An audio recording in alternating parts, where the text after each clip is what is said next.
ముందు ప్రాముఖ్యమైనది ఏంటంటే ఫస్ట్ దేవుని ఆరాధించడం, రెండవది దేవుని వాక్యాన్ని ధ్యానించడం. అంటే దేవుడు మనతో మాట్లాడుతున్నాడు, మనం వినడం. వింటున్నారమ్మా? మనం దేవుని సన్నిధికి వచ్చి దేవుని ఆరాధించాలి, దేవుడి మాట వినాలి. ఓకేనా? కాబట్టి మనం ఈ అపుస్తల కార్యములు ధ్యానం చేస్తున్నప్పుడు ఏమర్థమవుతుంది నాకు కూడా అనిపిస్తుంది చాలాసార్లు. ఇంత లోతుగా ఉంటుంది కదా ఒక వ్యక్తి జీవితం, మరి సంఘానికి ఏమర్థమవుతుంది? చాలామంది ఏమి తెలియనట్టుగా కూర్చుంటారు, ఏమి వినట్టుగా అర్థం కానట్టుగా చూస్తూ ఉంటారు అనిపిస్తుంది. కానీ దేవుడు మాట్లాడే విషయం ఏంటంటే ప్రతి మాట, ప్రతి వాక్యములో నుండి కూడా నా ప్రజలకు అవసరమైంది నేను మాట్లాడతాను. ప్రతి ఒక మాట, ఒక సందర్భంలో దేవుడు మనకు అవసరమైన మాటను ఆ వాక్యం నుంచి దేవుడు మాట్లాడవచ్చు. కాబట్టి ఈ విషయాలు మనం జాగ్రత్తగా గమనించాలి. ఇంకా సౌలు యొక్క జీవితం దమస్కుకు వచ్చిన తర్వాత ఆయన మార్పు పొంది మరి అక్కడి నుండి యేసును ప్రకటిస్తున్నప్పుడు ఇక జరిగింది ఏంటంటే ఒక వ్యక్తి మంచిగా మారి ఇక మంచిగా బ్రతుకుతుంటే అప్పటి వరకు ఉన్న వాళ్ళు మంచిగా చూసిన వాళ్ళు ఇప్పుడు శత్రువులుగా మారిపోతున్నారు. ఎలా అవుతారంటే ఇతడు యేసును ప్రకటించొద్దని సంఘాన్ని హింసించాలని వెళ్ళిన వాడు ఇప్పుడు యేసునే ప్రకటిస్తున్నాడు. వాళ్ళ దగ్గరికి వెళ్ళి వారికి సపోర్ట్గా ఉండి వారితో కలిసి వారి పక్షంగా ఉండి యేసు ప్రభు స్వార్థ ప్రకటిస్తున్నాడని ఈ యూదులు మత్సరంతో కోపంతో సౌలుని చంపాలని ఆలోచిస్తున్నప్పుడు దేవుడు ఒక ఆలోచన ఇచ్చాడు. దేవుడు ఏర్పరచుకున్న వ్యక్తిని కాపాడుతాడని మనం నేర్చుకున్న పోయిన వారంలో. ఎలా కాపాడబడ్డాడు సౌలు అంటే అక్కడున్న శిశువులంట ఆ దమస్కు పట్టణం చుట్టూ ఉన్న ప్రాకార గోడలు కిటికీలు ఉంటాయి కదా, పెద్ద కిటికీల గుండా సౌలుని ఒక గంపలో ఉంచి తాడు కట్టి రాత్రి వేళ అర్ధరాత్రి ఆయన గోడల గంపలోంచి కిటికీలోంచి దింపి పంపించేశారు. అతడు యెరూషలేముకి వచ్చాడు. ఎక్కడి నుండి అయితే సంఘాన్ని హింసించడానికి దమస్కుకు బయలుదేరాడో, యెరూషలేము నుంచి బయలుదేరాడు, అక్కడికి మళ్ళీ వచ్చేసాడు. ఎక్కడి నుంచి అయితే దేవునికి వ్యతిరేకంగా ప్రయాణం స్టార్ట్ చేశాడో మళ్ళీ అక్కడికే వచ్చి మన దేవునికి శిష్యుడిగా మారిపోయాడు. దేవుడు ఒక వ్యక్తిని ఏర్పరచుకుంటే, ఒక వ్యక్తిని దేవుడు కాపాడాలనుకుంటే, ఒక వ్యక్తిని దేవుడు సాక్షిగా నిలబెట్టుకోవాలనుకుంటే అతని జీవితంలో అతని జర్నీ మళ్ళీ ఎక్కడి నుంచి అయితే దేవునికి దూరం అయిపోయాడో మళ్ళీ అక్కడి నుంచి స్టార్ట్ చేస్తాడు. అక్కడి నుంచి దేవుడు మరలా సాక్షిగా ఉంటాడు, వాడుకుంటాడు. అక్కడి నుంచి దేవుడు అతన్ని అభివృద్ధి చేస్తాడు. ఎన్నన్నా తిరిగిరండి, ఏ ప్రాంతాలు తిరిగి, ఏ పట్టణం తిరిగి, ఎక్కడ ఉన్నా, ఏ పరిస్థితులు ఉన్నా దేవునికి అనుకూలంగా మార్చుకోవడానికి దేవునికి సాధ్యమే. మనుషులు చెప్తే వినరు, మనుషులు మారిస్తే మారరు. చాలా మంది అంటారు మీరు మారుస్తున్నారు, అందరినీ మతం మారుస్తున్నారని. మనిషి మనస్సును ఎవడు మార్చలేడు. మనిషి మనస్సును మార్చగలిగిన వాడు దేవుడు. మనిషి చెడ్డవాన్ని మంచివాడిగా మార్చే శక్తి ఎవరికి ఉందమ్మా? దేవునికి ఉంది. సౌలు లాంటి హానికరుణ్ణి, హింసకుని మార్చగలిగే శక్తి ఎవరికి ఉంది? మనుషులకు ఉందా? లేదు, ప్రభువుకే ఉంది. దేవుడే మార్చగలరు. కాబట్టి మనం ఆ విషయాలు అర్థం చేసుకోవాలి. సరే, దేవుడు మార్చిన మనుషులు అంగీకరిస్తున్నారా? పోనీ లేదు. 26వ వచనం మనం చదివితే అతడు యెరూషలేములోకి వచ్చి అక్కడున్న శిష్యులతో కలిసి ఉండాలని యత్నం చేశాడట. వాళ్ళతో కలిసి ఉండాలిగా అని అనుకున్నాడు. కానీ వారు గతాన్నే చూస్తున్నారు, అతన్ని కలుపుకోవట్లేదు. శిష్యులు అతన్ని నమ్మక ఏం చేస్తున్నారు? నమ్మట్లేదు. ఎందుకు నమ్మట్లేదు? ఇక్కడ నుంచి ఎలా వెళ్ళాడు? చంపడానికి వెళ్ళాడు. క్రైస్తవులు హింసించడానికి వెళ్ళినవాడు. ఇంతకుముందేమో బాహాటంగా వెళ్ళి అందరూ హింసించేవాడు, బాధ పెట్టేవాడు. ఇప్పుడు ఇండైరెక్ట్గా ఇన్ఫార్మర్గా వచ్చి మనలో ఒకటి కలిసిపోయి మరలా అదే పని చేస్తాడు. మన యొక్క ఇక్కడ ఉన్నటువంటి లోతు అన్నీ తెలుసుకొని, ఇక్కడ ఉన్న విషయాలన్నీ తెలుసుకొని మనతో కలిసి మనలో ఒకటిగా ఉంటూనే అవతలకి ఇన్ఫార్మర్గా మన ఇన్ఫర్మేషన్ ఇచ్చి మరలా మనకి హాని చేస్తాడేమో అని నమ్మలేకపోతున్నారు. కానీ దేవుడు మార్చిన వ్యక్తిని మనుషులు అంత ఈజీగా నమ్మకపోవచ్చు. ఎందుకంటే మనుషులు గతాన్ని గుర్తుపెట్టుకుంటారు, కానీ దేవుడు మాత్రం భవిష్యత్తుని చూస్తారు. హల్లెలూయా. దేవుడు భవిష్యత్తుని ఎరిగిన వాడు. కాబట్టి చాలాసార్లు ఈ సాక్ష్యం మనం సంపాదించుకోవడం కొద్దిగా కష్టం అవుతుంది. ప్రజలు ఈజీగా మనం నమ్మరు. ఆ గతంలో ఉన్న వ్యక్తులే ఇంకేలే అంతేలే అనుకుంటారు. కానీ దేవుడు ఒక వ్యక్తిని దర్శించి మార్చిన తర్వాత మనుషులు నమ్మకపోయినా దేవుడు మాత్రం అతని భవిష్యత్తుని ఎరిగినవాడు కనుక దేవుడు సాక్షిగా నిలబెట్టుకుంటాడు. హల్లెలూయా. లూకా సువార్తలో 19వ అధ్యాయంలో అనుకుంటా జక్కయ్య గురించి మనం చదివినప్పుడు, జక్కయ్య ప్రభువుని అంగీకరించిన విషయం ప్రజలు అంత ఈజీగా నమ్మరు. ప్రజలేమో ప్రస్తుత పరిస్థితిని చూసి, గతాన్ని చూసి అతని జీవితం ఇలాంటిది అని చెప్పేసి ఇంకా అలా అదే నెగిటివ్గా చూస్తూ ఉంటారు. కానీ దేవుడు మాత్రం అలా చూడడు.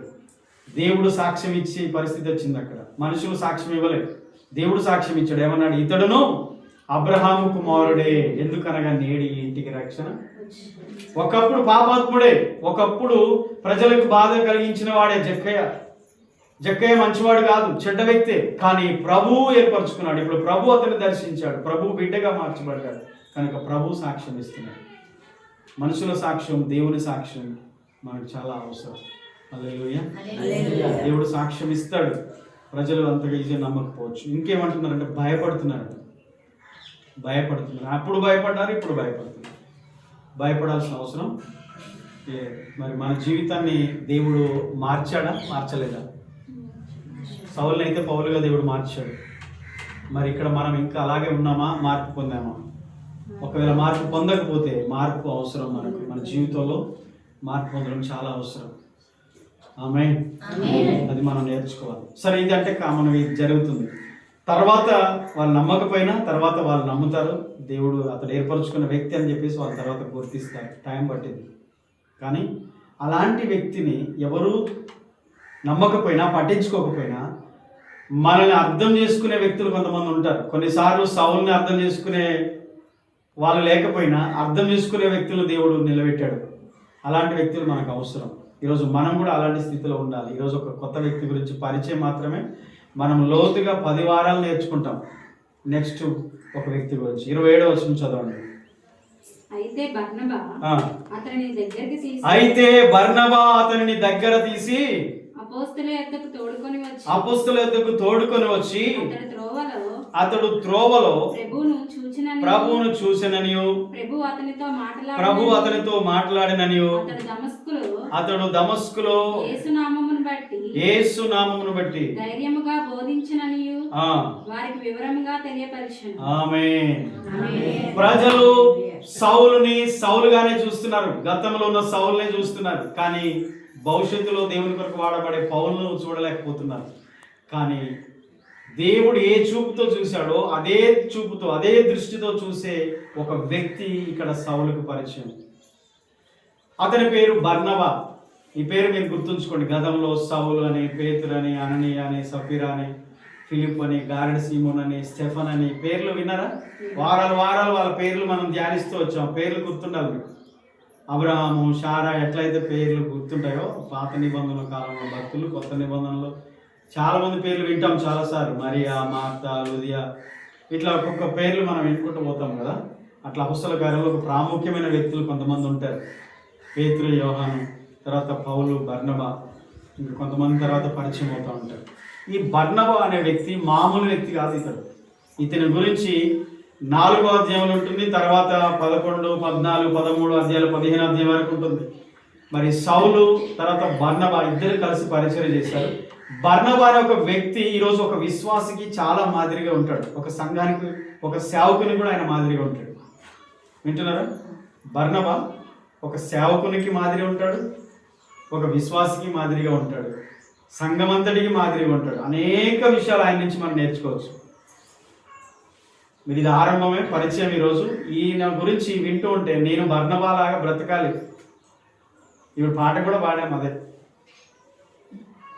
ఆది సంగపు మాదిరికి తడే మధురమైన తీపి గుర్తు మరచిపోకుము, నీ మదిలో నిలుపుము. బర్నబాసను పేరు పొందిన యోసేపు తన సర్వం ప్రభునకిచ్చును. ఆది సంగపు మాదిరికి తడే మధురమైన తీపి గుర్తు మరచిపోకుము, నీ మదిలో నిలుపుము. ఇచ్చి చూడము, మనసిచ్చి చూడము, ప్రథమ ఫలము 10వ వంతు ప్రభునకిచ్చి చూడము. మైన సత్క్రియ ప్రభు యేసు కొరకు చేయము. హల్లెలూయా. ఇది కానుకలో వాడుకునే పాటే కాదు, కానీ ఈ చరణం ఒక వ్యక్తి జీవితానికి సంబంధించింది. అపొస్తలుల కార్యములు 4వ అధ్యాయం మనం ధ్యానించడం ఆల్రెడీ అయిపోయింది, దాటేసి వచ్చాం. ఇప్పుడు 9వ అధ్యాయం ఉన్నాం. కానీ 4వ అధ్యాయం 36, 37 వచనాల్లో ఈ బర్నబా గురించి రాయబడింది. అక్కడ జస్ట్ పరిచయం. ఇతని అసలు పేరు యోసేపు. కానీ అపొస్తలులు, అక్కడున్న యెరూషలేము పెద్దలు ఇతనికి ఏం పేరు పెట్టారు? బర్నబా అనే పేరు పెట్టారు. అంటే ఒక వ్యక్తిత్వాన్ని బట్టి పేరు ఊరికినే రాలే. అబ్రాహామును దేవుడు పిలిచి అబ్రహాము అన్నాడు, షారాయిని దేవుడు పిలిచి షారా అన్నాడు. అలా కొంతమంది వ్యక్తుల పేర్లు మార్చబడ్డాయి బైబిల్లో. కొన్ని యాకోబుని ఇజ్రాయేలు అని పిలిచాడు దేవుడు. అంటే పేర్లు మారినప్పుడు ఆ పేరుకు దేవుడు పెట్టిన పేరు, లేదంటే దేవుని ఆత్మ ద్వారా మనుషులు పెట్టిన పేరు, కొన్ని డబుల్ పేర్లు ఉంటాయి కొంతమందికి. ఆ పేరు అర్థం ఏంటంటే అతని వ్యక్తి యొక్క జీవితం, వ్యక్తిత్వం, అతని గొప్ప లక్షణమును తెలియజేస్తుంది అన్నమాట. అందుకని చాలాసార్లు బాప్తిజం ఇచ్చినప్పుడు పేరు మారుస్తాం. అయితే పేరు మారితే ఏముంది సార్, బ్రతుకు మారాలి కానీ అంటారు చాలామంది. పేరు మార్చుకోరు. సరే, మంచిదే, బ్రతుకు మారడమే ప్రాముఖ్యం. కానీ పేరు ఎందుకు పెడతారంటే, ఇదిగో ఈ పేరుకు తగ్గట్టు ఈ వ్యక్తి భవిష్యత్తులో జీవించబోతున్నాడు అని ఆత్మ నడిపింపు ద్వారా ఆ పేరు పెడతారు. ఆ పేరు మారినప్పుడు నిజంగా వారి జీవితం కూడా ఆ విధంగానే ఉంటుంది అనమాట. మరి అందరూ పేరు మార్చుకున్నంత మాత్రం కాదు, కానీ పేరుకు తగ్గట్టు బ్రతికితేనే బతకాలి. పేతురు అని పేరు మార్చుకుంటే సరిపోతుందా? పేతురులాగా జీవించాలి. హల్లెలూయా. ప్రతి ఒక్కరు పేరు కూడా. కాబట్టి ఆ పేరు పెట్టినప్పుడు ఓహో మరియా, నా పేరు ఆ మరియలాగా నేను ఉండాలి అంటే, ఒక అక్షరం పేరు వచ్చిన బైబిల్లో ఒక మాట పదం తీసుకున్న ఆ పదం నా పేరు, ఆ పదానికి సంబంధించి ఇది కేవలం చెప్పుకొని గొప్ప చెప్పుకోవడానికి కాదు, కానీ దానికి తగ్గట్టుగా నా జీవితం ఉండాలనేది కూడా మనం కూడా ఆలోచన చేయాలి. దేవుడు చాలాసార్లు భూమికి కూడా పేర్లు పెట్టాడు, దేశానికి కూడా పేర్లు పెట్టాడు. బ్యూలా అని, హెప్సిబా అని పేర్లు పెట్టినప్పుడు ఏంటంటే ఇష్టురాలని, పవిత్రురాలని. ఆ పేరుకి అర్థం ఉంటుంది, కొన్ని అర్థాలు ఉంటాయి. మరి అలాగూ మనం జీవించడానికి మనం ప్రయత్నం చేయాలి. దేవుడు తప్పకుండా మన పేరును నిలబెడతాడు. ఆమేన్. మనం పెట్టుకున్న ఆ పేరును, దేవుడు ఇచ్చిన పేరును నిలబెట్టుకోవడానికి కూడా దేవుడు సహాయం చేస్తాడు. ఓకే, ఇక ఇతని గురించి కొన్ని విషయాలు ఈరోజు ఇంట్రడక్షన్, ఉపోద్ఘాతం, పరిచయం మాత్రమే. ఒకసారి మీరు అపొస్తల కార్యములు 4వ అధ్యాయము 36వ వచనం ఒకసారి చదవండి. ఇక్కడ సౌలుకు పరిచయమై సౌలును చేరదీసి సౌలును అపొస్తల దగ్గరికి తోడుకొని వచ్చినటువంటి బర్నబా గురించి మనము ముందు ఒకసారి 4వ అధ్యాయంలో మనం ఒకసారి జ్ఞాపకం చేసుకోవాలి. పుట్టిన లేవీయుడగు యోసేపు అని ఒకడుండెను. ఇతనికి అపోస్తలులు హెచ్చరిక పుత్రుడని అతనికి బర్నబా అని పేరు పెట్టి ఉండేది. ఇతడు భూమి గలవాడై ఉండి దాన్ని నమ్మి దాని వేల తెచ్చి అపోస్తలుల పాదముల యొద్ద పెట్టెను. చాలు, ఇంతకుముందు మనం పాడుకున్నామే ఆ పాట చరణం. బర్నబా అని పేరు పెట్టారంటే ఆ బర్నబా పేరుకు తగినట్టు అతని జీవితం ఉంది. రెండవది ఏంటంటే అతడు ఏం చేశాడు అనేది మనం 4వ అధ్యాయంలో చదువుతాం. అదే పాట రూపంలో మనం పాడుకున్నాం. ఆదిమ సంఘం అంట, అప్పుడు కొత్తగా క్రైస్తవులు సంఘం స్టార్ట్ అయింది. క్రీస్తు సంఘం స్థాపించబడింది కొన్ని రోజులే, కొన్ని దినాలే. ఆ సంఘంలో వారు ఏక మనసుతో ఉన్నారు, ఏకాత్మతో ఉన్నారు, సమిష్టిగా ఉన్నారు. వారికి కలిగినది ఏది తమదని అనుకోలేదు, స్వార్థపరులుగా లేరు, ఒకరినొకరు ప్రోత్సహించుకుంటున్నారు, బలపరుచుకుంటున్నారు. క్రీస్తు ప్రేమ వారిలో ఉంది. దేవుని కృప అధికముగా వారి ఎడల విస్తరించబడిందట. దేవుని కృప అధికమైంది వారిలో.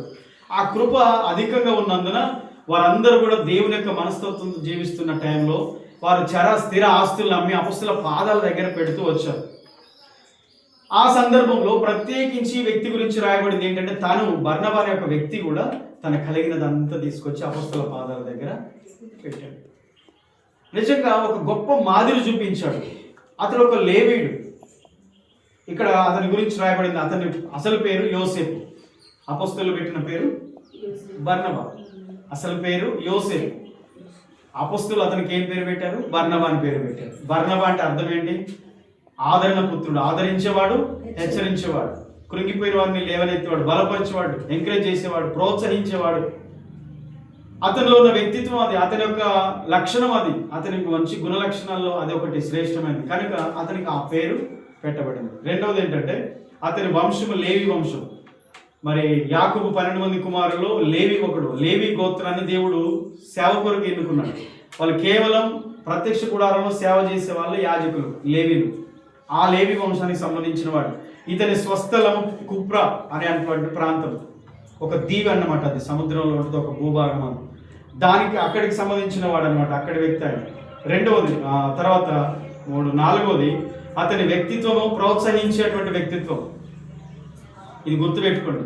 ఈరోజు మనలో మంచి లక్షణాలు ఎన్ని ఉన్నాయో ఒకసారి మనం కూడా పరిశీలించుకొని, ఈరోజు ఒక బర్నబా లాగా ఉంటే దేవుడు మనల్ని ఎంత గొప్పగా దీవిస్తాడో, మనకు దేవుని దృష్టిలో ఎంత గొప్ప ఆధిక్యత ఉంటుందో అనేది మనం నేర్చుకోవాలి. అంటే అలాంటి మైండ్ సెట్ మనం అలవర్చుకుందాము గాక. అంటే చాలాసార్లు ఏంటంటే మనం ఇతరుల గురించి పట్టించుకోం. అంటే మన బాధలే మనం ఇతరులకు చెప్తాం, మన బాధలే మనం చెప్పుకుంటాం. కానీ మనం బాధలో ఉండి కూడా యువతల వాళ్ళు బాధలో ఉంటే వారిని ఆదరించే మనస్తత్వమే బర్నబా మనస్తత్వం. అది క్రీస్తు మనస్తత్వం కూడా. హల్లెలూయా. ప్రోత్సహించే లక్షణం ఉంది అతనిలో. యేసుక్రీస్తు శిలువ మీద వేలాడుతున్నప్పుడు ఆయన మహావేదనతో ఉన్నాడు. అర్థం చేసుకోండి ప్రభు బిడ్డలారా, జాగ్రత్త వినాలి. యేసు ప్రభు వారు శిలువపై వేలాడుతూ వేదనతో ఉన్నప్పుడు, మరి అలాంటి వేదన ఉన్నప్పుడు కింది వారిని క్షమించడం సాధ్యమేనా? సాధ్యమైంది. ఎలా సాధ్యమైంది తెలుసా? ఆయన పడే వేదన కంటే వీరందరూ రక్షణ లేకుండా నరకంలో పోయి కాలిపోతే ఇంకా ఎంత వేదన ఉంటుందో అని వేదనలో ఉన్న వారి కొరకు ప్రార్థన చేశారు. వీరందరినీ క్షమించు తండ్రి, వీరేమి చేయించున్నారో కనుక వీరిని. అంటే ఆయనే బాధలో ఉన్నాడు. వీరందరి పరిస్థితి చూస్తే ఇంకా భయంకరమైన నరక శిక్ష వేదనలో పడబోతున్నారు. ఇలాంటి మైండ్ సెట్ అనేది విశాల హృదయం కలిగిన వారికే సాధ్యమవుతుంది. వింటున్నారా? మన బాధలు మనకుంటాయి, మన ఇబ్బందులు మనకుంటాయి. మనకే ఇబ్బంది ఉంటే ఇంకా ఇబ్బందులు ఉన్న వారికి మనం ఎలా సాయం చేస్తాం? ఇది సహజం. కానీ బర్నబా లాంటి మైండ్ సెట్ ఏంటో తెలుసా? ఆయన ఎలాంటి పరిస్థితులు ఉన్నా ఇబ్బందులు ఉన్న వారికి, తాను ఇబ్బందులు ఉండి కూడా ఇబ్బందులు ఉన్న వారికి సహాయం చేయగలడు. హల్లెలూయా. అది ప్రార్థన సహాయమా, మాట సహాయమా, వారిని ప్రోత్సహించడమా, వారికి ఏ సహాయం చేయగలం? ఏదైనా సరే మనం ఆదరించబడ్డాం దేవుని చేత. మనం ఇతరులకు ఆదరించే వారిగా మనం ఉండాలి. ఇతరులను ఆదరించే వారిగా మనం ముందుకు కాదు. అంటే మనం నిజంగా ఇది దేవుని యొక్క వరం. ఇది అందరూ చేయలేరు ఆ పని. జాగ్రత్త వినండి. నాకే లేదు, నీకేడ పెట్టాలి? మన భాష, మన యాసలు అది. మాకే లేదా, నీకేడ పెట్టాలి? అంతేనా? మనకి లేదు, కొంచెమే ఉంది. కానీ వాళ్ళకు పూర్తిగా లేదు. మనకి కొంచెమే ఉంది, వారికి అసలే లేదు. మనకే లేముంది, కానీ ఇంకా లేములు వాళ్ళు ఉన్నారు. మనం ఉన్న దాంట్లోంచి సారైపోతే విధురాలు గుర్తుందా? నాకే లేదు నాయన, ఈ రోజుకి ఈ పూటకి నా బిడ్డ నేను తిని రొట్టె చేసుకొని ఇంకా చచ్చిపోవాలనుకుంటున్నాం, నీకెడ పెట్టాను? నిజం, గొప్ప విశ్వాసం అది. అన్నదా? అనలే. ఏమన్నదా ఆమె? ఏమనలే, మౌనంగా ఆయన చెప్పినట్టు చేసింది. తర్వాత దీవించబడింది. బర్నబా లాంటి మైండ్ సెట్ అదే. ఇతరులను ఆదరించడం, ప్రోత్సహించడం. అరే మనకే ప్రోత్సాహం లేదు, మనల్ని ప్రోత్సహించడం లేరు. బాగున్నావా, ఆరోగ్యం ఎట్లా ఉందని అడిగేటోళ్ళు లేరు మనల్ని. మరి మనం ఇంకొక ఎట్లా అడుగుతాం? ఎవరో సడన్గా మన ఇంటికి వచ్చారు, మన పరిస్థితి మనకే ఆరోగ్యం సహకరించాలి చేసుకొని తినడానికి. వాళ్ళు వస్తే ఏం చేసి పెట్టాలి? అయినా చేస్తాం. అది బర్నబా మైండ్ సెట్. ఇతరులని ప్రోత్సహించాలి. మన ఆకలి తగ్గిన తర్వాత వాళ్ళు ఎంత ఆకలితో ఉన్నారో, మన ఆకలి విషయం తర్వాత వారి ఆకలి ఎంత ఆకలితో వచ్చారో, ఇలా ఆలోచించడం, ఇతరుల గురించి ఆలోచించడం, ఇతరులను ప్రోత్సహించడం, ఇతరులను బలపరచడం అనేది అది దేవుని ద్వారా వచ్చిన ఒక మంచి మైండ్ సెట్. దేవుని వరం అనుకోవాలి. హల్లెలూయా. మరి ఇంకా చాలా విషయాలు మనం వారం వారం బర్నబా గురించి నేర్చుకుంటాం. ఈరోజు పరిచయం. తర్వాత అతని హృదయం ఉదారమైనదంట. అతని పేరు, అసలు పేరు యోసేపు. అతనికి అపుస్తులు పెట్టిన పేరు బర్నబా, అనగా ఆదరణ పుత్రుడు, హెచ్చరిక పుత్రుడు. అతని వంశం లేవి వంశం. స్వస్థలం కుప్ర. వ్యక్తిత్వం ప్రోత్సహించేవాడు. హృదయం ఉదారమైనది, దారాల హృదయం. అతని హృదయం విశాలమైనది. హల్లెలూయా. విశాల హృదయం. అందరినీ ప్రేమించగలగడం, అందరినీ చూడడం, అందరి కొరకు ప్రార్థించడం. దీని ద్వారా మనకి ఏమొస్తుందండి? ఏమొస్తుంది? ఎప్పుడు ఇతరుల గురించి ఆలోచిస్తే మనకేమొస్తుంది అంటే, బైబిల్ ఏం చెప్తుంది తెలుసా? తిమోతి మొదటి పత్రిక అనుకుంటా 2వ అధ్యాయం మొదటి 2-3 వచనాల్లో పౌలు తిమోతికి చెప్తుంటాడు, ఓ తిమోతి, మనము సుఖముగా నెమ్మదిగా బ్రతుకు నిమిత్తం మనుషులందరి కొరకు ప్రార్థన చేయాలి. మనుషులందరి కొరకు నా చేస్తే నాకేమొస్తుంది? టైం వేస్ట్ కదా, 2 గంటలు. నా కోసం నేను చేసుకుంటాను అంతే. యేసయ్యా నన్ను కాపాడు, నన్ను దీవించు, నన్ను బలపరచు, నాకే ఆరోగ్యమే, నాకే అన్ని, నాకే, నన్నే దీవించు, నన్నే కాపాడు, నన్నే. పక్కన వాళ్ళు వద్దా అంటే, పక్కన వాళ్ళ గురించి నువ్వు ప్రార్థన చేయకపోతే నీకేం జరగదు. బైబిల్ ఏం ఉంటుందంటే, చదువుతానన్నా తీసినావా? చదువు. మనము సంపూర్ణ భక్తియు మాన్యతయు కలిగి నెమ్మదిగా సుఖముగా మనం బ్రతకాలంటే ఏం చేయాలి? ఒక్క నిమిషం. మనం సంపూర్ణ భక్తి కలిగి మాన్యత కలిగి మనము నెమ్మదిగా మనం సుఖంగా బ్రతకాలంటే మనం ఏం చేయాలి చెప్పండి, మీరు చెప్పండి. బైబిల్ ఏం చెప్తుంది, మీరేం చెప్తారు? బైబిల్ ఏం చెప్తుంది, దేవుడు ఏం చెప్తున్నాడు చూడండి. అన్నిటికంటే ముఖ్యముగా మనుషులందరి కొరకు, రాజుల కొరకు, మన దేశ అధికారుల కొరకు విజ్ఞాపనలు, ప్రార్థనలు, యాచనలు, కృతజ్ఞతాస్తుతులు చేయవలనని హెచ్చరిక. ఇది బతుకులు ఆడట్లే, హెచ్చరిక ఇస్తున్నాడు, హెచ్చరిక చేస్తున్నాడు. ఇది ఆజ్ఞ. ఇది మనం ఏదో చేయండి అమ్మా, ప్రార్థన చేయండి, అందరి కోసం ప్రార్థన చేయండి అంటే దీని అర్థం ఏంటంటే రోగుల కోసం ప్రార్థన చేయి, నీ రోగం పోతుంది. బంధకాలు ఉన్న కొరకు ప్రార్థన చేయి, నీ బంధకాలు పోతాయి. ఎంతోమంది తల్లిదండ్రులు, పిల్లలు, పరిస్థితులు, కుటుంబాలు ఎన్నో ఇబ్బందులు ఉన్నారు, సరైనటువంటి విధానంలో లేవు, సమాజం చూస్తున్నాం. వాళ్ళ కోసం నువ్వు భారంగా ప్రార్థన చేయి. నీ పిల్లలు, నీ కుటుంబం, నీ భర్త, నువ్వు సెట్ అవుతావు. మనం ఏం చేస్తామో అది రిటర్న్ వస్తుంది. నువ్వు ఎవరి కోసం నువ్వు ప్రార్థన చేయవనుకో, నీకు జవాబు కూడా అలాగే ఉంటుంది. అందుకనే మనం సుఖంగా నెమ్మదిగా బ్రతకాలంటే మనుషులందరి కొరకు ప్రార్థన చేయాలంట. చేస్తారా? సిరికొండ, కనీసం సిరికొండ ఊరు, ఈ ఊరు కోసం చేస్తున్నారా? నా వాళ్ళ కోసం నేను చేసుకుంటా. నా వాళ్ళు నీ వాళ్ళు లేదు, అందరూ మన వాళ్ళే. ఎక్కడున్నారు అన్ని కాగితాల బంధాలు అని అంటారు కదా, అది పాటలు మాటలు మొత్తానికి, కానీ నిజమే అది. ఎవరు ఒక స్టేట్మెంట్ ఇచ్చారు ఒక ఆయన, ఎవరైనా అంటే క్లారల్ మార్క్స్ అనుకుంటా, కమ్యూనిస్టు సిద్ధాంతం ఒక ఆయన. ఆయన అన్నాడు బంధాలన్నీ ఆర్థిక బంధాలు అంటే డబ్బుతో ముడిపడి ఉన్నాడు బంధాలు. డబ్బు ఉంటేనే ఈరోజు బంధాలు, బంధుత్వాలు. ఈ లేవనుకో ఎవరు రారు పోరు. చూసారా? అది వాస్తవం, అది నిజమే. అంటే సమాజం అట్లే ఉంది. కానీ దేవుడు కానీ, దేవుని ప్రేమ కానీ అలా చూడదు. నీకు ఏముందా ఏమి లేదా దేవుడు చూడడు. నువ్వు ప్రార్థన చేసినప్పుడు అందరూ నీ బంధువులే, అందరూ నీకు సంబంధులు అవుతారు. ఎందుకంటే ఆ బెనిఫిట్స్ నీకు వస్తుంది. రోగుల కోసం ప్రార్థన చేయి, ఇబ్బందులు ఉన్న కొరకు ప్రార్థన చేయి, సమస్యలు ఉన్న కొరకు ప్రార్థన చేయి. వారి కొరకు నువ్వు ప్రార్థిస్తున్నప్పుడు నీకు క్షేమం కలుగుతుందట, నీ కుటుంబానికి క్షేమం కలుగుతుందట. హల్లెలూయా. అందుకనే విశాల హృదయం, ఉదారమైనది బర్నబా మైండ్ సెట్. ఆయన ఎవరు, ఈయన ఎవరు అని పట్టించుకోలేదు. ఇప్పుడు మాట చెప్తాను, ఇక్కడ మనం చదివిన వాక్యం ఉంది కదా 27వ వచనంలో. 26వ వచనంలో ఎవరు నమ్మట్లేదు సౌల్ని. ఆల్రెడీ ప్రభు నమ్మాడు, ప్రభు పిలిచాడు, ప్రభు ఏర్పరచుకున్నాడు, ప్రభు అభిషేకించాడు, ప్రభు తన సేవకులకు వాడుకుంటున్నాడు, అంతా ఓకే. కానీ మనుషుల వైపు నుంచి ప్రోత్సాహం ఉందా? దేవుడు ఏర్పరచుకున్న వారికి మనుషుల సపోర్ట్ ఉందా? వారందరూ దేవుని బిడ్డలే కదా.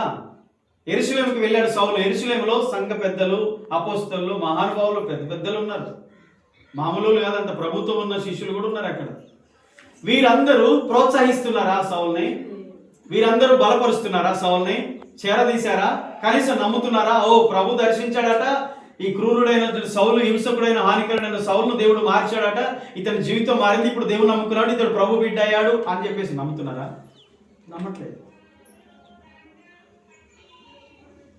కానీ విశాల హృదయం కలిగిన వ్యక్తి మాత్రం నమ్ముతాడు.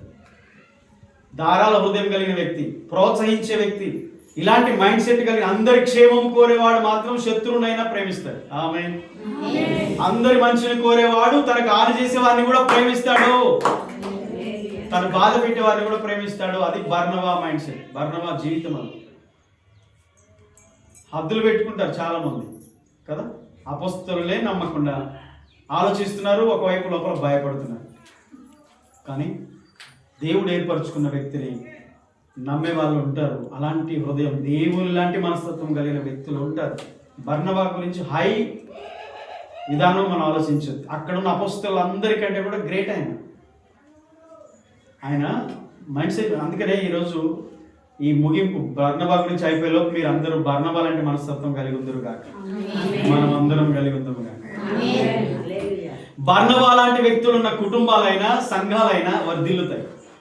ఎందుకంటే తెలుసా, వాళ్ళు నిర్మించడం తెలుసు, వాళ్ళకి కట్టడం తెలుసు, కూల్చడం తెలియదు. వాళ్ళని బాగు చేయడం, సంఘాలను బాగు చేయడం తెలుసు, కుటుంబాలను బాగు చేయడం తెలుసు. ఎలాంటి వ్యక్తులైనా, ఎలాంటి వ్యక్తిత్వం కలిగిన వాళ్ళైనా ప్రేమించి వాళ్ళని దేవుని ప్రేమ చేత మార్చి వాళ్ళని దేవుని కొరకు వాడబడేటట్టు చేయడం తెలుసు బర్నబాలకు. బర్నబా మైండ్ సెట్ అది. ఆమె వాళ్ళు వేస్ట్, వీళ్ళు వేస్ట్, వాళ్ళంతా వీళ్ళంత అట్లా అని చెప్పేసి మొత్తం చెదరగొట్టడం కాదు. బర్నబా మైండ్ సెట్ కట్టడమే, సమకూర్చడమే. అందుకని నేను ఒక బర్నబా లాగా మారాలని కోరుకోవాలి. ఎంత బాధ పెట్టే వ్యక్తి అయినా సరే నువ్వు దేవుని ప్రేమ చేత క్షమిస్తావు.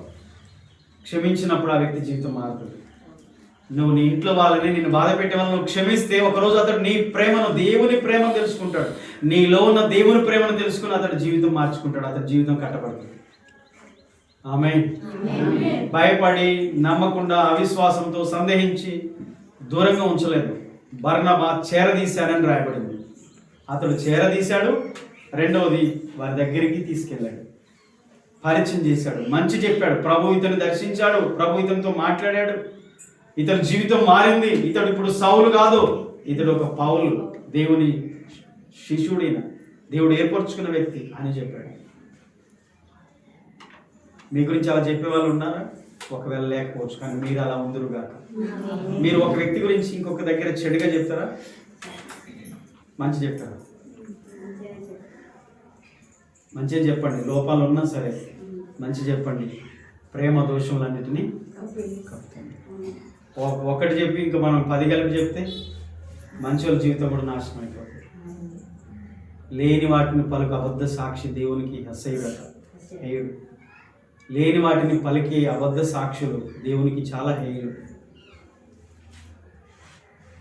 ఆమేన్. మంచి చెప్పుదుము గాక. విశ్వాసంతో నిండినవాడు. అతని విశ్వాసం బలమైనది. తర్వాత అతడు పరిశుద్ధాత్మతో నిండినవాడు. పౌలులో ఉన్న లక్షణాలు. అతని గురించి ఇంకా అతని పరిచర్య, సువార్త చేయడం, శిష్యత్వాన్ని చేయడం, అంటే శిష్యులు తయారు చేయడం, సంఘాన్ని బలపరచడం అతని పరిచర్య, బర్నబా పరిచర్య. ఒక విశ్వాసాన్ని బలపరచడం బర్నబా పరిచర్య. మీరు ఒక విశ్వాసాన్ని బలపరుస్తున్నారా? బలహీనమైపోతున్న విశ్వాసాలను, కృంగిపోతున్న విశ్వాసాలను, కుటుంబ సమస్యలతో ఇబ్బందులో ఉండి దేవునికి దూరం అయిపోయి వారి రక్షణ పోగొట్టుకునే స్థితిలో ఉన్న విశ్వాసాలను మీరు బలపరుస్తున్నారా? అది బర్నబా పరిచర్య. బలపరచండి. ఆమేన్. విశ్వాసాన్ని బలపరచండి. చివరిది అతనిలో ఉన్న ముఖ్య లక్షణం ఇతరులను పైకి లేపడం, ప్రోత్సహించడం అతనిలో ఉన్న గొప్ప లక్షణం. అది ఇక అతనికి ఉన్న సహచరులు ఇద్దరే. సౌలు, ఈ పౌలు ఉన్నాడే, పౌలు బెస్ట్ ఫ్రెండ్. బర్నబాకి ముఖ్య సహచరుడు బర్నబాకి ముఖ్య సహచరుడు పౌలు. తర్వాత మార్క్ అనే ఒక వ్యక్తి ఉంటాడు. ఇతని పరిచర్య మనము 15వ అధ్యాయం వరకు చూడొచ్చు. ఇతడు చేసినటువంటి పరిచర్యలో భాగంగా ఈరోజు ఒక్క విషయాన్ని మీకు జ్ఞాపకం చేస్తున్నాను. అపొస్తలుల కార్యములు 11వ అధ్యాయం 24వ వచనం ఒకటి చూడండి. ఇతని పేరు గురించి విన్నాం, ఇతని హృదయం గురించి తెలుసుకున్నాం, వంశము, స్థలము, వ్యక్తిత్వం, ఇతని విశ్వాసం, పరిచర్య, ఇతని స్నేహితులు, ఇతను ఉన్న గొప్ప లక్షణాలు ఇవన్నీ తెలుసుకున్నాం. ఇతడు ఎంత మాదిరిగా ఉన్నాడో సంఘానికి మనం నేర్చుకున్నాం. మరి అపొస్తలుల కార్యం 4వ అధ్యాయం నుంచి మనం నేర్చుకున్నాం. మాదిరి కలిగిన వ్యక్తిగా ఉన్నాడు. ఇతని యొక్క పరిచర్యలో భాగంగా ఒక మాట 24వ వచనం చదువుతారా? అతడు పరిశుద్ధాత్మతోను విశ్వాసముతోను నిండుకొనిన సత్పురుషుడు, బహుజనులు ప్రభు పక్షమున చేరిరి. అంతటా అతడు సౌలును వెదుకుటకు తార్సునకు వెళ్ళి అతను కనుగొని అంతియోకియకు తోడుకొని వచ్చెను. చాలు. ఇతని గురించి రాయబడింది. మనుషులేమో, అపొస్తలులే పెద్దలేమో ఏం పేరు పెట్టారు? ఆదరణ పుత్రుడు అని పెట్టారు. ఎందుకు? ఇతని పేరు యోసేపు కదా. మరి బర్నబాని పేరు ఎందుకు పెట్టారు అంటే ఇతడిని ఆదరించే మనస్తత్వం ఉంది. సంఘంలో హై క్వాలిటీస్లు ఉన్నాయి, ఈయనకు మంచి లక్షణాలు ఉన్నాయి. సంఘంలో విశ్వాసులు అందరికంటే ఎక్కువ ఈయనలో ఆదరించే మనస్తత్వం ఉంది. సరిచేసి అంటే హెచ్చరించే మైండ్ సెట్ ఉంది. దాన్ని గుర్తించి వీళ్ళు యోసేపుకి బర్నబా అనే పేరు పెట్టారు ఈయనకు. కానీ దేవుడు పరిశుద్ధాత్మ ద్వారా ఏం పేరు పెట్టించాడు తెలుసా? ఇతడు పరిశుద్ధాత్మతోను విశ్వాసముతోను నిండుకొనిన సత్పురుషుడు. సత్పురుషుడు అని నిజంగా నేను బైబిల్లో యేసుప్రభు గురించి చెప్పడం విన్నా. సువార్తలు సద్బోధకుడా అని అంటాడు ఒక ఆయన పరిచయుడు వచ్చి. అప్పుడు ప్రభు అంటాడు, నన్ను సత్పురుషుడు అని ఎలా పిలుస్తున్నావు? దేవుడు ఒక్కడే సత్పురుషుడు కదా. అంటే అది ఎవరికి తగినది ఆ పదం అంటే దేవునికి తగింది. మరి ఇక్కడ బర్నబా గురించి ఏమని రాయబడింది అంటే మంచి మనుషుడు, నిష్కపటమైన ప్రేమ కలిగిన వాడు. హల్లెలూయా. మన హృదయాలే కీలకం. మన మొహాలు, మన బట్టలు, మన పై రంగు, మన పర్సనాలిటీ ఇవి కాదండి. మన హృదయం చాలా కీలకమైనది దేవునికి. నీ వ్యక్తిత్వం చాలా ఇంపార్టెంట్. ఏముందిలే దేవుని నమ్ముకుంటే ఎట్లా ఉన్నా ఏం లేదు అనుకోకండి. దయచేసి వినండి, నా వైపు చూడండి. మన హృదయం చాలా ప్రాముఖ్యమైనది. ఎంత మంచి మనసుతో చేస్తున్నాడు ఆయన పరిచర్య. ఆయన గురించి చెప్పండి మాట ఆశ్చర్యం అనిపిస్తుంది. నాకు కొత్త విషయం. నేను ఇప్పుడు ధ్యానిస్తాను. ఎన్నోసార్లు ఆ పుస్తకాలు చదివాను కానీ నాకు అసలు ఆ పదం మీదనే దృష్టి పడలేదు. సత్పురుషుడు అని బర్నబాకు పేరుందంట. వాళ్ళేమో బర్నబాకు ఆదరణ పుత్రుడు అని పెట్టారు, ఇక్కడ సత్పురుషుడు అని చెప్పబడింది. ఇంకొక విషయం ఏంటంటే బర్నబాను అంత్యోకయలో క్రైస్త సంఘము విశ్వాసులు ఉన్నారు. అక్కడ ఫస్ట్ పరిచర్య కొరకు పంపబడింది ఆ యెరూషలేము నుండి బర్నబానే పంపించారు. మీరు పై వచనం ఒక్కసారి చదవండి, 23. అతడు వచ్చి ఇంకా ముందుకు చదువునా 22 చదువు. వారిని గుర్చిన సమాచారము యెరూషలేములోనున్న సంఘపు వారు విని బర్నబాను అంతియోకయ వరకు పంపిరి. చాలు వినాలి. ఎందుకు వినాలి అంటున్నంటే మీరు అందరు కిందికి చూస్తున్నారు కాబట్టి. సరే, వాక్యం మీకు బోర్ కొట్టినా, మీకు కొంచెం అర్థం కాకపోయినా పర్వాలేదు, కొంచెం ప్రయత్నం చేయండి. ఈ బర్నబాని యెరూషలేములో ఉన్న పెద్దలు, అపొస్తలులు అందరూ అంతియోకయ అనే ప్రాంతానికి పంపించారట. అక్కడ చాలా మంది క్రైస్తవులు ఉన్నారు. ఎందుకు పంపించారు తెలుసా? గతంలో స్టెఫన్ను చంపినప్పుడు, చనిపోయినప్పుడు హతసాక్షి అయ్యాడు, రాళ్ళతో కూడా చంపారు అక్కడ యూదా మత పెద్దలు. అప్పుడు సౌలు కూడా ఇంకా మారలేదు, సౌలు అక్కడ సాక్షిగా ఉన్నాడు. స్టెఫను చనిపోయినప్పుడు సంఘం చెదిరిపోయింది. ప్రజలందరూ కూడా దేశం నలుమూల చెదిరిపోయారు. చెదిరిపోయిన విశ్వాసులు అక్కడక్కడ ఉన్నారు. కాపరు లేని గొర్రెల వల్ల ఉన్నారు. వారు ఇంకా ప్రభువులో నిలిచే పరిస్థితి లేదు, స్థిరంగా ప్రభుని హత్తుకునే స్థితిలో లేరు. ఏదో ఉన్నారు అంతే, పేరు క్రైస్తవులు ఉన్నారు కానీ వాళ్ళకు ఆధారం అనేది లేకుండా అయిపోయింది. కలవరంతో ఇంకా భయంతో ఉన్నారు. ఇప్పుడు ఆలోచించారు, ఎంతో మంది సీనియర్స్ ఉన్నా ఎవరిని పంపించలేదు. అంత్యోక ప్రాంతానికి బర్నబాని పంపించారట. ఇతని పరిచర్యలో ఇతనికి ఉన్నటువంటి ఒక ఆధిక్యత చూడండి. ఎక్కడైనా గొడవ అయితే ఎవరు పోతే సెట్ అయింది? అమ్మ మిమ్మల్ని ఎవరు పిలుస్తారో, పలానా వాళ్ళు వస్తే మా కుటుంబం మంచి సమాధానం అయిపోద్ది అనేది. మీరు అడుగు పెడితే అక్కడ, మీరు ఎక్కడైనా గొడవ ఇంటికి పోయినా ఎక్కడికైనా పోతే మీరు అడుగు పెడితే అంత సమాధానం అయిపోయి అందరం కలిసిపోవాలి. జరుగుతుంది అట్లా? కళల్లో అయినా జరుగుతుందా? రియల్గా జరగాలి. ఏంటి మండుతున్న నిప్పు మీద మంటల్లో పెట్రోల్ పోసినట్టు అవుతుందా? అలా కాకూడదు. అలా చెదిరిపోయి ఆదరణ లేకుండా, ప్రభువుకు దగ్గరే లేకుండా, విశ్వాసులు స్థిరంగా లేకుండా, శ్రమలో ఉండి ఇబ్బందులు ఉన్న పరిస్థితుల్లో ఉన్న వారికి ఎవరిని పంపితే సెట్ అయిందంటే ఆదరణ పుత్రుని పంపాలి, హెచ్చరిక పుత్రుని పంపాలి, బర్నబాని పంపాలని అందరూ డిసైడ్ చేశారు యెరూషలేములో. చేసి బర్నబాని అక్కడికి పంపించారు. ఇక ఎందుకు బర్నబాని పంపించారో అక్కడ మనం చూసాం. బర్నబా పరిశుద్ధాత్మతో విశ్వాసంతో నిండుకున్న సత్పురుషుడు.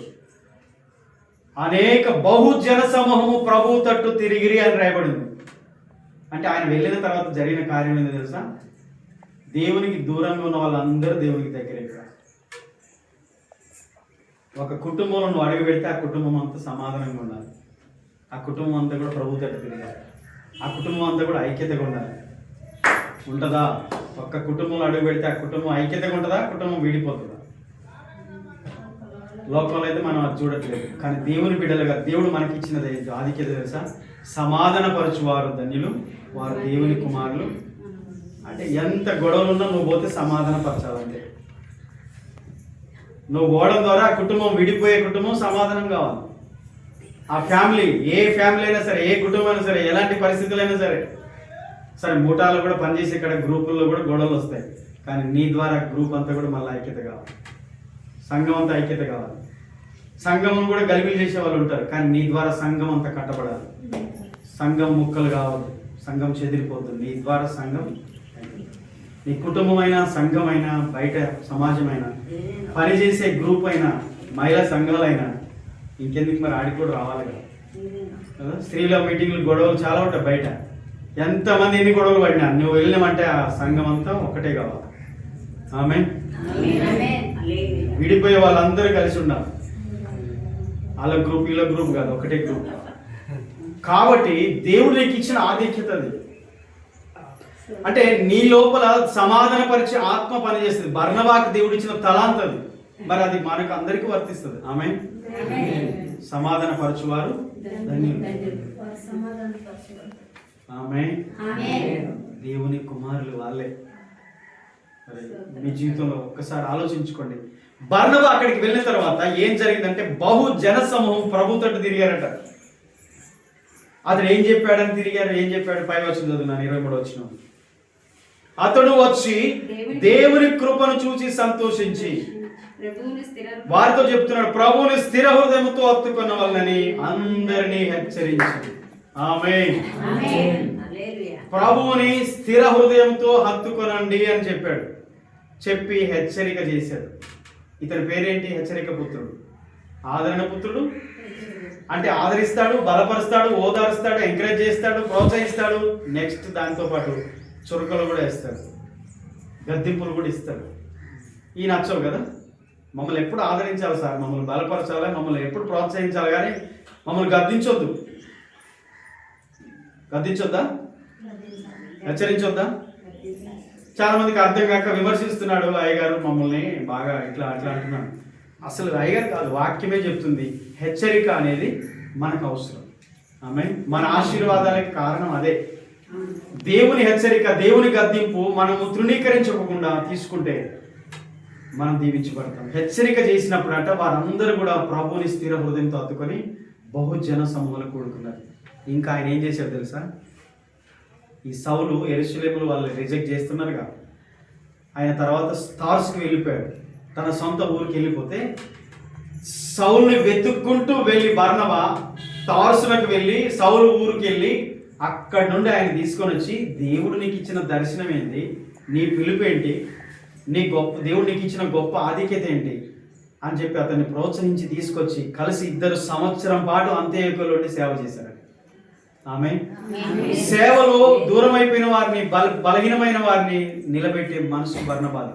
ఇటు సంఘాన్ని బలపరిచి సమకూర్చి ప్రభు తట్టు తిప్పాడు, అటు సేవకుల్ని కూడా తీసుకొచ్చి సేవలో నిలబెట్టాడు. ఇది బర్నబా మైండ్ సెట్. ఈరోజు మనకు కావాలన్నా వద్దా? సేవకుడు ఏడపోతే నాకేంది, సంఘం ఏమైపోతే నాకేంది, అంతేనా? సంఘం చెదిరిపోతే బర్నబా వచ్చి సంఘాన్ని సమకూర్చి ప్రభు తట్టు తిరగండి, స్థిర హృదయంతో ప్రభుని హత్తుకొనండి అని హెచ్చరిక చేసి సంఘాన్ని సమకూర్చి సంఘాన్ని బలపరిచింది బర్నబా. గొప్ప దర్శనం కలిగి ఉండి కూడా మనుషులు రిజెక్ట్ చేస్తుంటే, తృణీకరిస్తుంటే వెళ్ళిపోయి తన సొంత పట్టణంలో ఉన్న సౌలుని కూడా తీసుకొచ్చి పిలుపును గుర్తు చేసి మరలా సేవలో నిలబెట్టింది బర్నబా. ఇటు సేవకుని ప్రోత్సహిస్తున్నాడు, ఇటు సంఘాన్ని ప్రోత్సహిస్తున్నాడు. ఈ బర్నబా లాంటి మనస్తత్వం మనం కలిగి ఉందాం గాక. నేను బర్నబా లాగా ఉండాలని మనం కోరుకోవాలంటే బ్రతికిన 4 రోజులైనా ఇలాంటి మంచి మనసుతో బ్రతికితే పరలోకంలో మన కొరకు గొప్ప బహుమానం ఉంటుంది. ఆమేన్. మనం పట్టించుకోకుండా ఉండొద్దు. సేవకులను పట్టించుకోకుండా, సంఘాన్ని పట్టించుకోకుండా, విశ్వాసాన్ని పట్టించుకోకుండా ఉండొద్దు. దయచేసి చెప్తున్నాను, ప్రభు హృదయం మనం కలిగి ఉందాము కాక. అవి ఏం చేయాలి సార్, మేము మా పరిస్థితి బాగా ఏం చేయొద్దు, ప్రార్థన చెయ్యి. ఒక మాటను చెప్పు. దేవునికి దూరం అవుతున్న ఒక బిడ్డతో ఒక మాట చెప్పు. ధైర్యపరచు. అమ్మ ఈ వారం ఎందుకు రాలేదురా? అయ్యగారు అంటే దగ్గరలో ఉన్నాడు, చాలాసార్లు ఆయన సేవలో ఉంటాడు, బిజీగా ఉంటాడు. కానీ ఊర్లో ఉండేది ఎవరు? మనమేనా? ఒక విశ్వాసంతో మాట్లాడే టైం లేదా? ఆ బర్నబా లాంటి మైండ్ సెట్. మనకే ఇబ్బంది ఉంది, వాళ్ళకి అడిగే ఇబ్బంది. నన్ను చూసిందా, నన్ను మాట్లాడిందా, నన్ను మందలిచ్చిందా అనుకోకండి. మన బాధలో ఉన్నా సరే ఇతరులను, బాధలో ఉన్న వారిని కూడా మనం బలపరిచే వారిగా ఉంది కూడా. ఆమె అది గొప్ప మనసు. అది దేవుడు ఇంకా మీకు ఆయన కృపను విస్తరింపజేస్తాడు. తీసుకొచ్చాడు, సేవలు నిలబెట్టాడు. అంత్యొక 1 సంవత్సరం పాటు ఇద్దరు కలిసి సేవ చేశారు. చాలా మిషనరీస్గా వీళ్ళు గొప్ప సేవకులుగా చాలా పరిచయలు వాడబడ్డారు. అతని గురించి ఇంకా చాలా అధ్యాయాలు ఉంటుంది. కానీ చివరికి ఇక్కడ జరిగింది ఏంటో తెలుసా? ఫస్ట్ క్రిస్టియన్స్ అని పిలువబడింది ఇక్కడే. క్రైస్తవులు అని పిలువబడింది మొట్టమొదట అంత్యొకలోనే. శిశువులు క్రైస్తవులు అని పిలువబడింది అంత్యొకలోనే. క్రిస్టియన్స్ అనే పదం ఎక్కడి నుంచి వచ్చింది తెలుసా? ఇక్కడ నుండే. బైబిల్లో కూడా క్రైస్తవులు అనే పదం ఈయన్నే స్టార్ట్. ఎంత గొప్ప పరిచర్య! ఒక క్రీస్తు బిడ్డ, క్రైస్తవులు అని పిలువబడే ఆ స్థితికి శిష్యులు వచ్చారంటే దానికి మూల కారణం ఎవరంటారు? బర్నబా. మరి సంవత్సరం పాటు అక్కడే ఉండి సంఘంలో అంత సేవ చేశారంటే మామూలు విషయం కాదు. మరి ఎన్నో పరిచర్యలు బర్నబా గురించి రాయబడలేదు, ఎన్నో విషయాలు ఉన్నాయి రాయబడలేదు, చాలా ఉన్నాయి, కొన్ని రాయబడ్డాయి. ఈరోజు నీ గురించి అందరూ మంచి చెప్పుకోకపోవచ్చు, కానీ నీ పరిచర్య, నీ మనస్తత్వం, నీ ప్రేమ, నీకు దేవుడిచ్చిన వరాన్ని నువ్వు ఎంత నమ్మకంగా వాడుకుంటున్నావు. ఒక బిడ్డగా, దేవుని బిడ్డగా పక్క వాళ్ళని చూసి నువ్వు కృంగిపోవు. కొంతమంది చెడ్డ మాదిరి చూపిస్తారు, చెడ్డ వాళ్ళని చూసి ఇంకా చెడిపోతారు. సంఘాల్లో కూడా కొంతమంది చెడ్డ మాదిరి చూపిస్తూ ఉంటారు, కానీ మంచి మాదిరి చూపించే వాళ్ళు కూడా ఉంటారు సంఘంలో. క్రైస్తవ్యంలో చెడ్డ మాదిరి చూపించే వాళ్ళు ఉండరా? ఇప్పుడు అననీయ సప్పీరా మంచి మాదిరి చూపించారా? బర్నబా మంచి మాదిరి చూపించాడు. 4వ అధ్యాయం 37వ వచనం లాస్ట్లో బర్నబా మంచి మాదిరి, నెక్స్ట్ 5వ అధ్యాయం 1వ వచనంలో అననీయ సప్పీరా చెడ్డ మాదిరి. ఒక్క వచనమే గ్యాప్, అది లాస్ట్ అధ్యాయం ముగింపు, ఈ అధ్యాయం స్టార్ట్.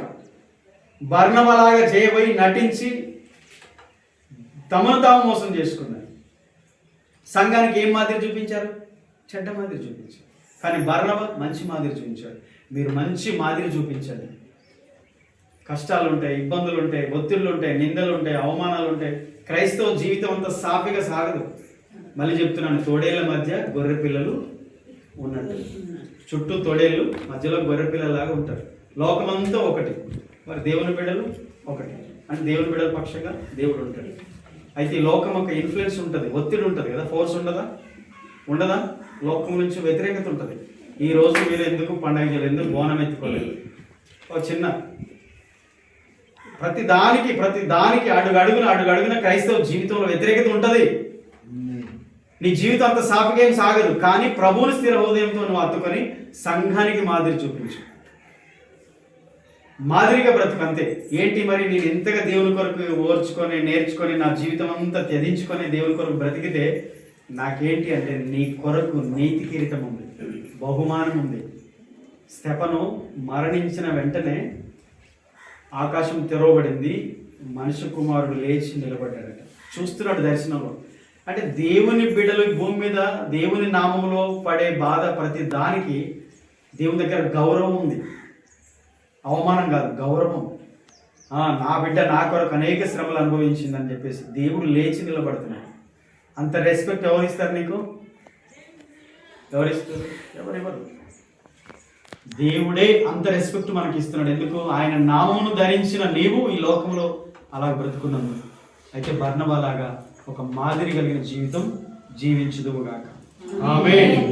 బర్నబా ఉన్న సంఘంలో పడిపోయిన వారికి ప్రోత్సాహం ఉంటుంది, సేవ చేయాలనుకున్న వారికి ప్రోత్సాహం ఉంటుంది.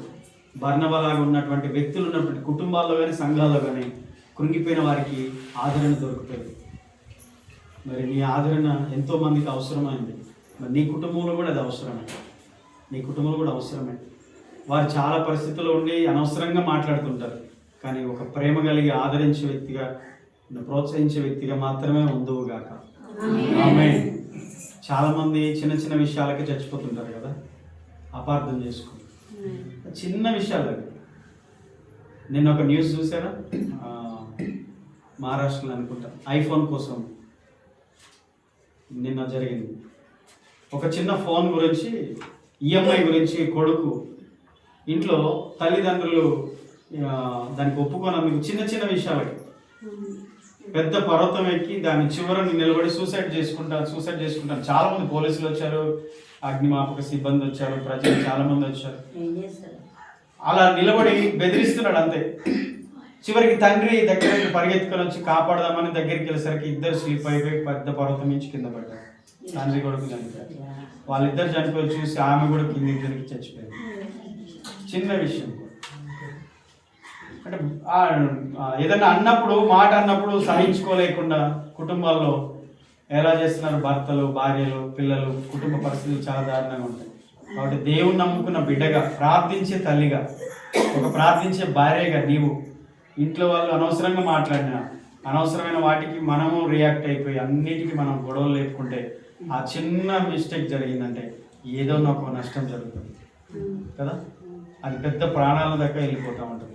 కాబట్టి మీరు ఆదరించే వారు ఉండండి. ఎన్నైనా సరే మీరు భరించండి, ప్రేమించండి, ప్రార్థించండి. కొంచెం టైం పడుతుంది. దేవుడు ఎంత మూర్ఖులైనా మారుస్తాడు. కుటుంబంలో అలజడి, కలవరం, గొడవలు, చికాకులు తీసేసి దేవుడు సమాధానం ఇస్తాడు. అది ఒక పరీక్షగా మనం భావించి దేవుడు ఈ పరిస్థితులు మారుస్తాడని మనం ఓర్పుతో ఉందాం. బర్నబా లాంటి మైండ్ సెట్తో ఉందాం. దేవుడి మాటలు దీవించుకుందాం. చిన్న ప్రార్థన చేసుకుందాం.